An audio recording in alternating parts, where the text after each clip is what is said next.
pristal na njihov diskurs. Ne bom, rečem, z vami se ne bom pogovarjal, naredim svoj medij. A je to internet? Lahko je internet. Zdaj, ok, to je ena stvar. Zdaj, neposredna demokracija v tem smislu, da se ti omenja lokalne ravni.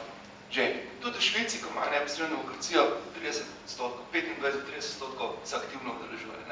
Ni realno za pričakovati, da bo vsak državljan se aktivno udeleževal od tega.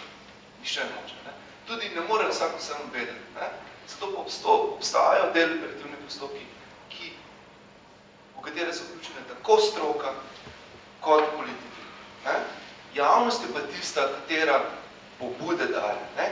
Nihče od javnosti ne pričakuje, da bo imela znanje. Ona da idejo. Na stroki je, da preveri, če je to idejo možno vpeti tako pravno kot politično delovanje. Vloga politika pa je, da jo toliko časa ljudem prepoveduje, tisto, ker so strokovnjaki ga prepričali, da ljudje to razumejo, da pove na prav način in da toliko časa prepoveduje, da ljudje razumejo. Ker zame je osnovna naloga politika, da ureja družbo tako, da se ljudje med sabo ne slepejo. To se pravi, da mora neprestano sodelovati strokovnjaki, ker tudi sam ni za vse strokovnjak, in da mora ti strokovni ideje znati v ljudski jezik predstaviti. Tega pa nas politiki ne znajo. Oziroma, obratno, Sonja, jaz ugotavljam, da ta oligarhija politična, ki imajo, zaničuje voljivce. Najbrž pa tudi zato, ker voljivci seveda dovoljujejo, da se oni tako obnašajo kot se.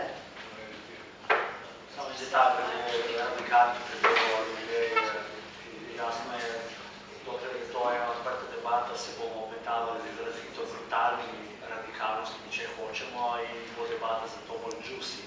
Ampak, ko se gremo v resni pogovor o predlogih za neke vodilne programe ali za, rečemo, tovrstna soočenja, takrat bodo neke te stranke ali ne vem, koliko jih bo iz teh gibanj pošlo, morali dobro razmisliti že spet o tistim famozni izvoljivosti in o tistemu, o čem lahko dejansko debatiraš v tem trenutku s svojimi političnimi tekmici.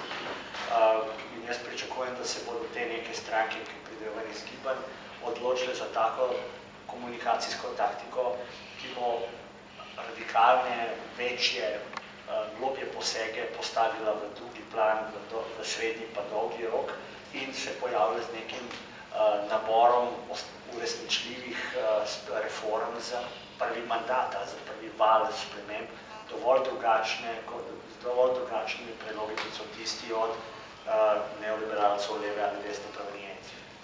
To je prilike logika. Koliko bo tu kompetentnosti in ali so politične stranke posesale vse strokovnjake in so zdaj vsi zaposleni kot strokovci. Dvom, dajmo dopustiti to možnost. Vsi govorijo o tem, da se ljudem gabi politika in da ta dobri nočejo noter, pa evo, morda je to priložnost. Drugo, kar govoriš o razgrinjanju, ali kaj že se reče slovenskih urbanističnih planov, to je stvar osnovne pa srednje šole. To mi je jamro Gajšek, kaže, ker spet ne bo minister. Enkrat človek ima prav. Imel sem učbenik od hčerke brez veze s sabo, ko smo se nekaj srečali, rekel, daj da vidim, in mi pokazal, evo vidiš, v teh letih se tu učimo, kakšna je istarska pa prekmurska hišica, ko se seznanjamo z koncepti prostora in geografije in podobnega. V Angliji učbeniku za isti letnik, za isto starost se učijo že o urbanističnem planu in o participaciji, kot na prvih straneh Douglas Adamsovega Hitchhiking Guide. To je plot cele knjige, right? Sorry. Ja, jaz sem se hotela navezati, ker je bil ta problem, oziroma konkreten portal predlagan Vlad.si omenjen. Zadeva se je začela 2009, izjemno slabo medijsko podprta, praktično, če bi danes vprašali ljudi, kaj to sploh je, bi večina verjetno rekla, da sploh niso nikoli slišali zanjo. Zdaj, to na ključe pustimo ob strani. Je pa primer v bistvu obeh težav. Težav na strani, bom rekla, strukturnih omejitev, se pravi konkretnih inštitucij, ki naj bi te predloge državljanov resno jemale, kar tudi lepo pokaže, če se sprehodiš po portalu, kaj je ideja. Vsak državljan lahko anonimno celo poda predlog za spremembo nekega odloka, zakona, karkoli že. Ta predlog gre potem v razpravo znotraj portala, ko dobi večino glasov, ga mora pristojni organ, kamor tematika spada, naj bo to Ministrstvo za okolje, Ministrstvo za socialo, gospodarsko ministrstvo, mora obravnavati in se v določenem času na predlog odzvati. Kar se dogaja je, da je teh predlogov ogromno, odzivov zelo malo. To je prva težava. Druga težava seveda je nivo razprav med samimi diskutanti, se pravi, glede na to, kaj se predlaga, so razprave enovrstične, ki seveda ne dosegajo niti vsebinskih premislekov, gre bolj za debate za proti. Smo pa imeli nekaj predlogov je bilo, kjer se je vnelo kar veliko argumentiranih razprav, ampak to je to, kar morda nismo dobro definirali, kar mislimo z deliberacijo. Deliberacija ni zgolj posvet, bom rekla, kar tako, ampak je zares sprejemanje odločitve na ravni konsenza in zagovarja na nek način moment spremembe mnenja. Se pravi, da je razprava in argumentacija tako goreča, tako močna in tako dobra in tako dolgotrajna, da dejansko lahko rezultat pomeni spremembo pozicije. Ko prideš iz položaja A v položaj Ž. To pa seveda to vrstne platforme, če nimajo še vgrajenih drugih, pa ne samo platforme, bom rekla, tehnološkega značaja, ampak tudi fizične razprave, ki smo jih vsi tako ali drugače priče, težko zares zadostijo. Tako da jaz ostajam, kar se tega tiče tudi ta skeptik. Ampak recimo, da se pa da misliti, mislim, da je to potrebno, to, kar je Slavko prej na nek način skušal verjetno nakazati, kako pa vendarle misliti neke potencialne rešitve, potencialne transformacije sistemov, delovanja političnih akterjev in nenazadnje tudi angažmaja državljanov. To se pa pozabi reči, ta druga plat je pa seveda na strani samih, bom rekla, glav predlagateljev in njihovih kompetenc, če tako rečem. Jaz sem še ena kratka informacija, ko smo prej govorili o predlogu sprememb volilnega zakona, ki ste ga vi predstavljali, bi samo še dala informacijo, da še en predlog sprememb je bil vložen v letošnjem letu, to je predlog, ki ga je vložila Pozitivna Slovenija, ki pa predlaga proporcionalni sistem z absolutnim preferenčnim glasom. Se pravi, jaz bi si želela, tu so pa vložili za vami.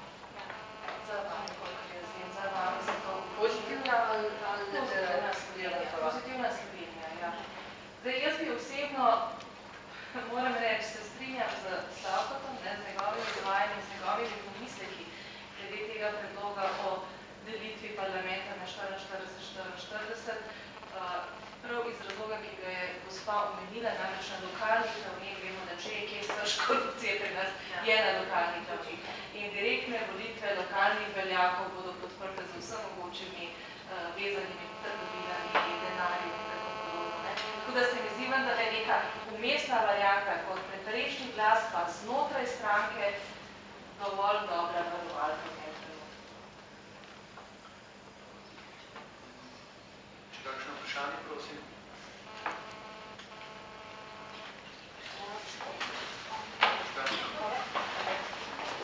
Zelena Račne, Jerneja Brumen, Radio Študent. Imela bi eno vprašanje in sicer, ali se vam zdi vredno razmišljati tudi v tej smeri, da bi bilo mogoče za dejansko uveljavljanje recimo neposredne demokracije, ki se pač tudi znotraj staje zelo ta zahteva se zelo pogosto pojavlja, če bi se vam zdi smiselno razmišljati v smeri skrajšanja delovnega časa. Da bi... Podaja rok je bila v zvezi s tem. Tukaj smo debatirali z tem. A bi, verjetno bi s tem pač rešili tudi na nek način brezposelnost in pač, če bi mogoče krajši premislek lahko bo izmed vas podal.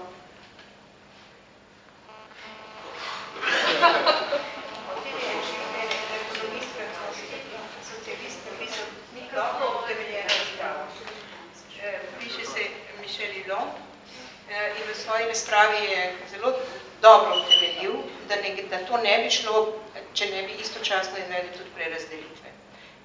Ker smo se na začetku pogovarjali. Če ti bogataši, ki so nam zdaj se sedli za vrat, če jih ne razlastimo v veliki meri, potem prostora za to, da bi lahko izvedli skrajšanje delovnega časa, ne da bi bistveno znižali ljudem prejemke, in ga pač ni, ne? Se pravi, to je nek paket, neka celota in seveda ni možno narediti samo v eni državi, ampak bi morali narediti kot svetovni proces, ne, narediti gibanje, ki bi to v svetovnem merilu uveljavilo. Tako kot je pač delovsko gibanje uveljavilo 8-urni delovnik, mogoče smo zdaj v trenutku, ko bi morali uveljavljati 4-urni delovnik. In jaz mislim, da to je realna rešitev, ampak dokler se ne povežemo čez meje, ne, mislim, da ne moramo tega cilja doseči.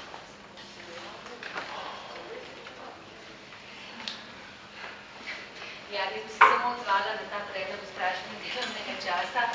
Da smo naše pogovore razvrstili na 3 teme.